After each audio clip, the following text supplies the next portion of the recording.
So now it's about the leaf modifications. So leaf tendrils. Leaf is modified to spring-like coiled structure. It is meant for climbing and support. The example is sweet pea. So here the leaf tendrils. So leaf is modified. Their axillary bud is modified into the tendrils. Here the leaf is modified to form a spring-like coiled structure. It is meant for the support and climbing. And the leaf tendrils and stem tendrils are analogous to each other.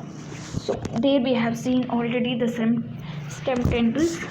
Analogous means they are similar in function.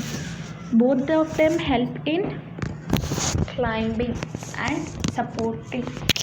Then we have phylloclades and phyllodes. Here we have phyllodes, there we have phylloclades. So phyllodes, example are Australian clackae, which perform the photosynthesis. They are the green and flat structures. So here the leaf is modified into the phylloclade. This is the phylloclade. Okay. Then we have the leaf spines. So the leaves are modified into the sharp pointed structures. They reduce the transpiration and protection from browsing animals, aloe and cactus. So you can see them in arid regions. Then we have the storage organs, that is the scaly leaves. The fleshy leaves store the food. So in the onion, whatever we see these layers, those are the leaves actually. And even in the garlic, it is the storage organ. Leaf is the storage organ. And insectivorous plants, so like the leaves are only taken into shape like a pincher, in which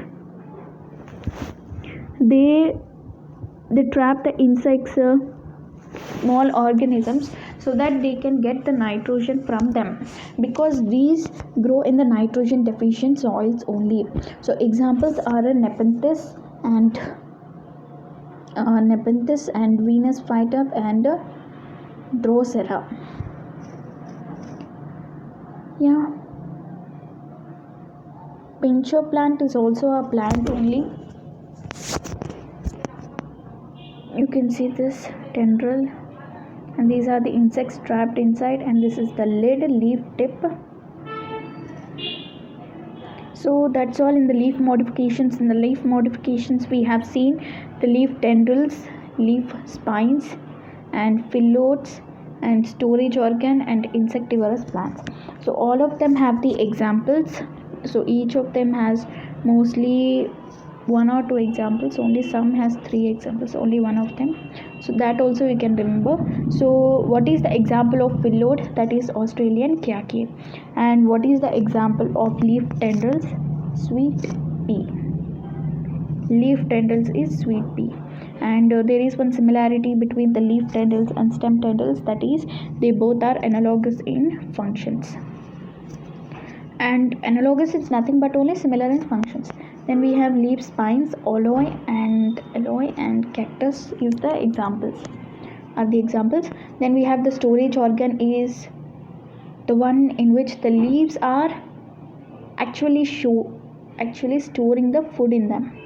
That is the onion and garlic. Allium cepa is the scientific name of onion.